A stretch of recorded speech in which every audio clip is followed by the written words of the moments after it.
తాకట్టులో ఉన్న బంగారాన్ని విడిపించి ఆ రోజున్న మార్కెట్ ధర కట్టి మిగిలిన డబ్బును మీకు అందిస్తుంది కొమ్మూరి గోల్డ్.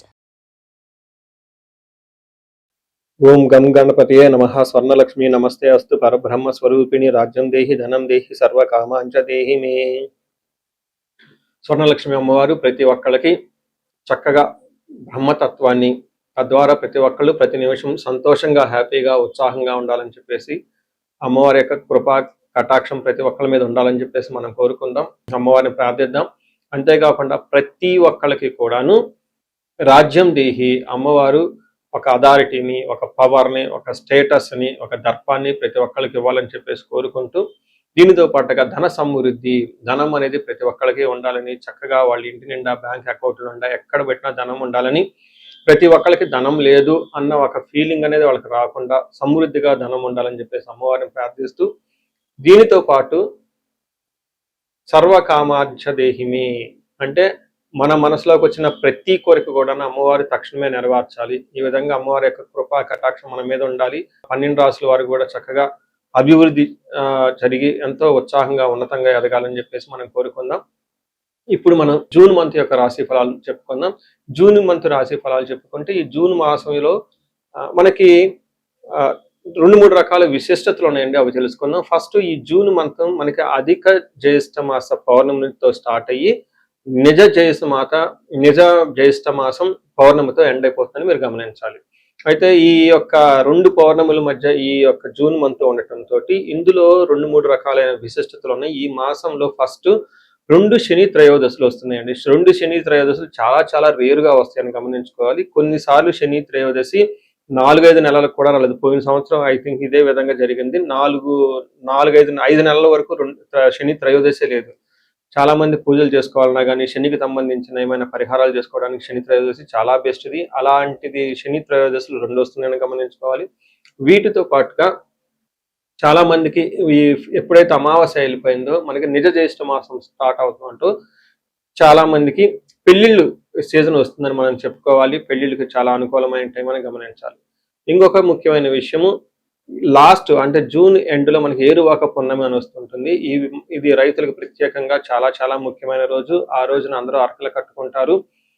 ఎద్దులకి చక్కగా మనకేమంటారు అలంకరణ చేసుకొని గుడుల చుట్టూ తిరుక్కొని అక్కడ నుంచి అరక కట్టుకొని ఊళ్ళల్లోకి వెళ్ళిపోయేసి పొలం దున్నటం స్టార్ట్ చేస్తారని గమనించాలి.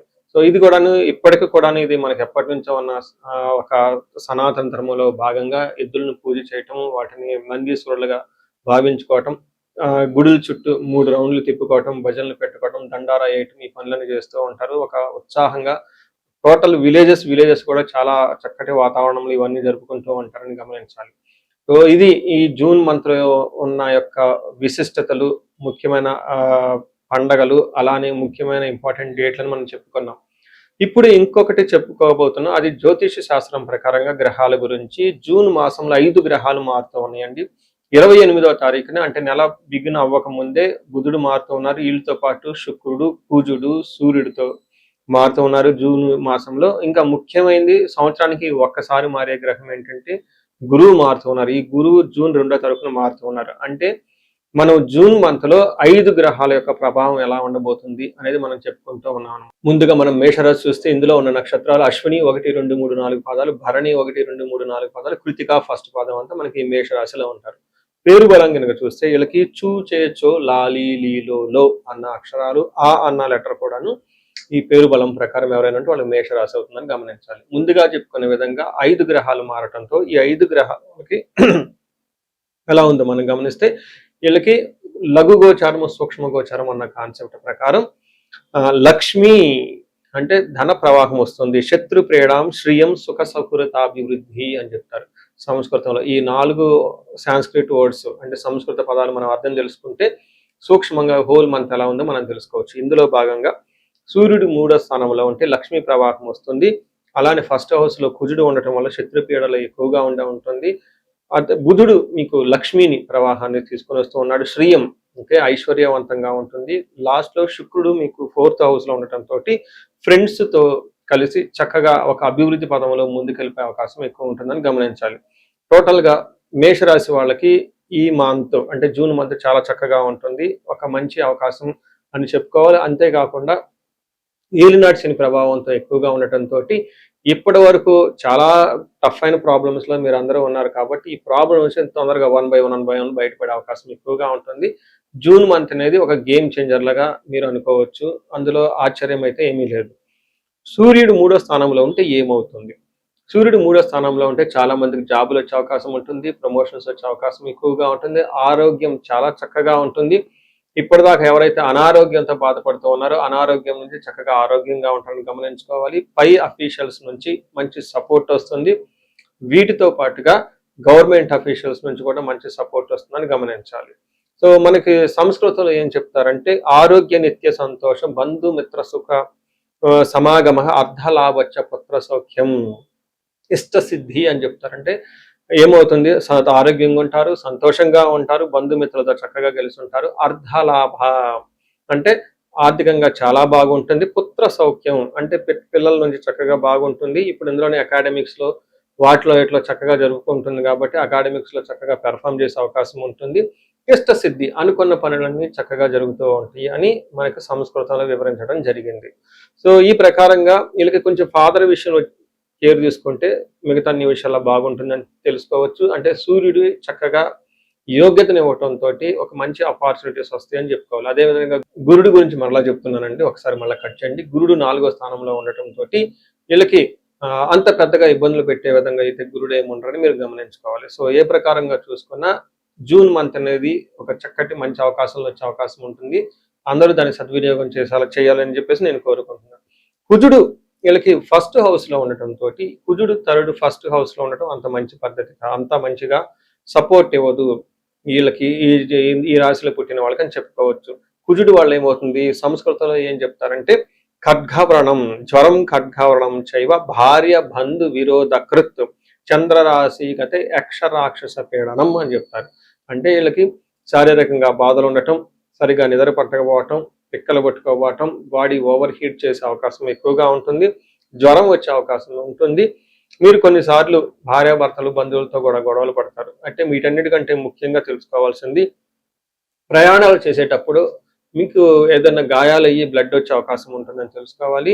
వాహనాల వల్ల నడిపేటప్పుడు చాలా జాగ్రత్తగా ఉండాలి. వీటన్నిటికంటే ముఖ్యంగా ఇంకా చెప్పుకోలేని ప్రాబ్లమ్స్ వస్తూ ఉంటాయి. ఒకవేళ మీరు డాక్టర్ దగ్గరికి వెళ్ళినా కానీ మీకు ఆరోగ్యం అంతా బాగుంది, రిపోర్ట్స్ నార్మల్గా ఉన్నాయి, పెద్దగా బాధపడవలసిన అవసరం లేదు అని చెప్తారు. కానీ ఇంటర్నల్గా మీరు చాలా టైర్డ్గా ఫీల్ అవ్వటము, నీరసంగా ఫీల్ అవ్వటం, దడగా ఫీల్ అవ్వటము, నైట్ నిద్ర పట్టకపోకుండా ఉండే అవకాశం ఎక్కువగా ఉంటుంది. దీనికి చక్కటి పరిష్కారాలు కుజుడికి సంపూర్ణ శాంతి పూజలు చేయించుకుంటే పోతాయని తెలుసుకోవచ్చు. నెక్స్ట్ బుధుడు మీకు మంచి యోగ్యత ఇస్తూ ఉన్నాడు, ఫైనాన్షియల్ గా ప్రవాహాన్ని తీసుకుని వస్తూ ఉన్నాడు. ఎక్కడైనా ఇంతకుముందు మీకు రావాల్సిన డబ్బు ఉంటే డబ్బు వస్తుంది. ఫైనాన్షియల్ గా ఎక్కడైనా మీరు బ్లాక్ అయ్యారు, సరిగా ఫ్లో లేదు, ఆగిపోయింది అని అనుకుంటే ఈ టైంలో చక్కగా వృద్ధి వచ్చే అవకాశం ఉందని తెలుసుకోవాలి. నెక్స్ట్ శుక్రుడు మీకు 4వ స్థానంలో ఉన్నారండి. శుక్రుడు 4వ స్థానంలో ఉంటే చక్కగా కలిసి వస్తుంది. ఇంటికి సంబంధించిన వాతావరణంలో వాహనాలు కొనే అవకాశం ఎక్కువగా ఉంటుంది. బంధువులతో కలిసి ఉండే అవకాశం ఎక్కువగా ఉంటుంది. తల్లితో చక్కగా మాట్లాడుతూ ఉంటారు, మంచి భోజనం చేస్తూ ఉంటారని తెలుసుకోవాలి. అయితే 4వ స్థానంలో ప్రాపర్టీస్ బంగారం కొనే అవకాశం కూడా ఎక్కువ ఉంటుందని తెలుసుకోవాలి. అయితే మనకి సంస్కృతంలో ఏం చెప్తారంటే 4వ స్థానంలో శుక్రుడు ఉండటం వల్ల స్వబుద్ధి బంధు సన్మానం స్త్రీ సంభాషణ సంభ్రమ పుత్రమిత్ర కళాత్రాది ఇష్టాగోష్ఠిసు సుఖే భృగునందనే అని చెప్తారు సంస్కృతంలో. దాని మీనింగ్ చాలా బ్యూటిఫుల్ గా ఉంటుందండి. స్వబుద్ధి అంటే మీ ఇంట్యూషన్ చాలా స్ట్రాంగ్ గా ఉంటుంది. వేరే వాళ్ళ యొక్క ఇన్ఫ్లుయెన్స్ మీ మీద ఉండదు, మీ ఓన్ గా డిసిషన్ తీసుకుంటారు. బంధు సన్మానం బంధువుల నుంచి మంచి కీర్తి ప్రతిష్టలు ఉంటుంది. స్త్రీ సంభాషణ సంభ్రమ అంటే మీ చుట్టూ ఉన్న లేడీస్తో చక్కగా మాట్లాడుతూ కలివిడిగా మీకు కావాల్సిన పనులన్నీ చక్కగా చేసుకుంటూ వెళ్తూ ఉంటారు అని చెప్పుకోవచ్చు. అదేవిధంగా స్త్రీలైతే చక్కగా మీ ఇంట్లో కానివ్వండి, బయట వాళ్ళ దగ్గర నుంచి ఉన్న జెంట్స్ నుంచి మీకు మంచి సపోర్ట్ వస్తుంది. చక్కగా అన్ని పనులు ఒక బ్యాలెన్స్డ్గా చేసుకుని వెళ్తారని చెప్పుకోవచ్చు. వీటితో పాటు పుత్రుల నుంచి బాగుంటుంది, మిత్రుల నుంచి సపోర్ట్ వస్తుంది. కళాత్ర అంటే స్పౌస్ అంటారు. వాళ్ళతో విద్యా గోష్ఠిస్ ఉన్నతమైన మంచి మంచి ఒక గొప్ప గొప్ప విషయాలు చర్చించుకుంటూ చక్కగా ముందుకెళ్ళిపోతారు. అఫీషియల్గా బాగుంటుంది. ఓవరాల్గా ధనం సంపాదించుకుంటారని తెలుసుకోవాలి. సో ఈ సంవత్సరం ఈ మంత్లో కానీ మీరు చూసుకుంటే ఎక్కువగా మీరు ఏమైనా పరిహారాలు చేసుకోవాలనుకుంటే కుజుడికి సంబంధించి పరిహారాలు చేసుకుంటే చాలా బాగుంటుంది. అంటే కందులను దానం చేయటం, సుబ్రహ్మణ్యేశ్వర స్వామికి సంబంధించిన దేవాలయాలు విజిట్ చేసుకోవటం, మెయిన్ క్షేత్ర పాలకులు అంటారు. అంటే మీకు సంబంధించి దగ్గరలో ఉన్న గ్రామ దేవతలు అని ఉంటారు. ఈ గ్రామ దేవతలను దర్శించుకోవటం వల్ల కూడాను చాలా చక్కగా రిజల్ట్ వస్తుంది. మనకి అంకాలమ్మ, నూకాలమ్మ, తర్వాత పోచమ్మ తల్లి, పెద్దమ్మ తల్లి, ఇలా అమ్మవార్లు మీకు ఇంటికి దగ్గరలో ఉన్న ఎక్కడైనా గ్రామ దేవతలు అని ఉంటారు. చక్కగా వాళ్ళకి భక్తిగా ఒక చీర కానీ ఏదైనా సారె కానీ పెట్టేసి గాజులు అవి దండం పెట్టుకుంటే మంచి వరాలు ఇస్తూ ఉంటారు. చాలా చక్కగా స్ట్రాంగ్గా మనకి కుజుడికి అనుకూలంగా ఉంటుంది. వీటితో పాటుగా ఎవరైనా నాగుల కట్ట అంటారు, లేదంటే అశ్వత్ కట్ట అంటారు. ఈ నాగుల కట్ట దగ్గర చక్కగా కొద్దిసేపు కూర్చొని మెడిటేషన్ చేసి ఆ నాగులకి చక్కగా మన పసుపు కుంకుమ అద్ది ఒక చిన్న దీపారాజన చేసి దండం పెట్టుకున్నా కానీ మంచి రిజల్ట్ వస్తుందని తెలుసుకోవచ్చు. సో ఈ రెమెడీస్తో పాటుగా ఇంకా మనం ముందు చెప్పుకునే రెమెడీస్ కూడా చక్కగా పాటిస్తాలని చెప్పేసి నేను కోరుకుంటున్నాను. నమస్తే. మనం ఇప్పుడు రెమెడీస్ చూసుకుంటే ముఖ్యంగా నేను అందరికీ సలహా ఇచ్చేది ఏంటంటే, మీ వయసు కనుక 35 to 45 ఉండి ఎక్కడ లైఫ్లో మీరు ఆగిపోయారు, ఇప్పటిదాకా గ్రోత్ ఉండి చక్కగా ఒక మేనేజర్ పొజిషన్లో ఉండి ఉన్నతంగా ఉండి కానీ లైఫ్ ఇప్పుడు అనేది మీకు ఛాలెంజింగ్గా ఉంది. దీన్ని మనం జనరల్గా మిడ్ లైఫ్ క్రైసిస్ అని చెప్తూ ఉంటారు చాలా మంది. బట్ జ్యోతిష శాస్త్రంలో మిడ్ లైఫ్ క్రైసిస్ ఎందుకు వస్తుంది అనేదాన్ని చాలా చక్కగా వివరించడం జరిగింది. ఆ టైంలో మీకు శాపాలు అనేవి యాక్టివేట్ అవుతూ ఉంటుంది. ఆ టైంలో మీకు గ్రహ దోషాలు అని ఉంటాయి. ఈ గ్రహ దోషాలు కూడా మీకు యాక్టివేట్ అవుతూ ఉంటాయి. ఇది ఒక్కసారి మీరు ఇన్ కేస్ మీ ఏజ్ కనుక అలా ఉండి ఇప్పటిదాకా బాగుండి మధ్యలో మేము లైఫ్లో స్ట్రక్ అయిపోయాము, గ్రోత్ లేదు, డైరెక్షన్ లేదు, సరిగా ఇంప్రూవ్మెంట్ లేదు, రిలేషన్షిప్స్లో ప్రాబ్లమ్స్ వస్తూ ఉన్నాయి, ఎలా వెళ్ళాలో కన్ఫ్యూజన్లో ఉన్నారు అనుకున్నప్పుడు ఖచ్చితంగా ఒకసారి జ్యోతిష శాస్త్రంలో మీ ఇండివిడ్యువల్ హారోస్కోప్ చూపించుకోండి. అందులో టోటల్ శాపాలు ఏమైనా ఉన్నాయో స్కాన్ చేసుకొని అవి ఇప్పుడు యాక్టివ్గా ఏమైనా ఉన్నాయో తెలుసుకోవడం చాలా చాలా ముఖ్యం. ఇప్పుడు దాకా మనం చెప్పుకున్న ఈ గోచార ఫలితాలు మీకు ఒక 30-40% మాత్రమే ఎఫెక్ట్ అవుతాయి. 100% మీ జాతకం కరెక్ట్గా ఎలా ఉందని తెలుసుకోవడానికి ఇండివిడ్యువల్ జాతకం చూపించుకోవడం చాలా ఇంపార్టెంట్. అందులో ఉన్న దశలు ఎలా ఉన్నాయి, భుక్తులు ఎలా ఉన్నాయి చూసుకొని చక్కగా పరిష్కారాలు చేసుకొని పరిహారాలు చేసుకుంటే లైఫ్ అనేది 10 రెట్లు ముందెళ్ళే అవకాశం ఎక్కువగా ఉంటుంది. చాలా మందికి ధనానికి ఇబ్బంది పడిపోతూ ఉంటారు. అప్పటిదాకా ధనం ఫ్లో ఉంటుంది, సడన్ గా ధనం ఫ్లో ఆగిపోయి ఉంటుంది. వాళ్ళు స్వర్ణలక్ష్మి విశేష హోమం చేయించుకోవటం, కుబేర పాశుపతం చేయించుకోవటం చాలా ముఖ్యం. దీనితో పాటు చాలా మంది భార్యాభర్తల మధ్య అన్యోన్యత అనేది లేకుండా చాలా ఇబ్బంది పడిపోతూ ఉంటారు. ఏదో ఉన్నామంటే ఉంటారు కాబట్టి ఈ యొక్క భార్యాభర్తల మధ్య గొడవ వల్ల ఇంట్లో అనేక రకమైన ప్రాబ్లమ్స్, మిస్అండర్స్టాండింగ్స్ వస్తూ ఉంటాయి. బంధువులు చుట్టాలతో కూడా ఒకసారి మీకు అంతా విలువ ఇవ్వకుండా పోతూ ఉంటారు. ఇలాంటి వాళ్ళు అన్యోన్య దాంపత్య పాశుపతం చేయించుకోవటం, లేదా విశ్వావసు గంధర్వరాజ మహా హోమం చేయించుకోవటం, విశేష హోమం చేయించుకుంటే జాతకంలో ఉన్న దోషాలు పోయి చక్కగా ఉంటారు. ఇవి కాకుండా ప్రతి ఒక్కరికి ఈ మధ్య అమెరికాలో ఉంటూ ఉంటారు, లేదంటే ఎన్ఆర్ఐలు చాలా మంది ఉంటారు. చాలా డైలమా ఉంటుంది, ఏ కెరీర్లో వెళ్తే బాగుంటుంది, ఇండియాలో ఉంటే బెటర్గా ఉంటుందా, లేదంటే ఇండియా నుంచి ఫారిన్ వెళ్తే బాగుంటుందా, ఫారిన్ సెటిల్మెంట్ యోగం ఉంది, అసలు ఫారిన్లో ఎంతకాలం ఉంటాం, ఇలాంటి విషయాలు చాలా మంది ఈ వీసాల గురించి, గ్రీన్ కార్డుల గురించి, లేదంటే ఎంఎస్ చేయాలనుకున్న వాళ్ళకి చాలా కన్ఫ్యూజన్లో ఉంటారు. అలాంటి వాళ్ళు కూడా ఒకసారి జాతక చక్రం చూపించుకుంటే చాలా బాగుంటుంది. యూజువల్గా వీసాలు రావడానికి నేను మన్యు పాశుపత అభిషేకం విత్ రాహు గ్రహానికి శాంతులు ఎక్కువ చేస్తూ ఉంటాను. ఇలా రాహువుకి సంబంధించి మన్యు పాశుపతం చేస్తే వీటితో పాటు లక్ష్మీ గణపతి జపము, ఈ స్వర్ణలక్ష్మి జపం చేసుకుంటూ ఉంటే ఇక్కడ ఫారిన్ లో ఈ వీసా ప్రాసెసింగ్ లేదంటే ఈ డాక్యుమెంటేషన్ వర్క్ అనేది చాలా చక్కగా ఫాస్ట్ గా ఎలాంటి ఆటంకాలు లేకుండా అయ్యే అవకాశం ఉంటుంది.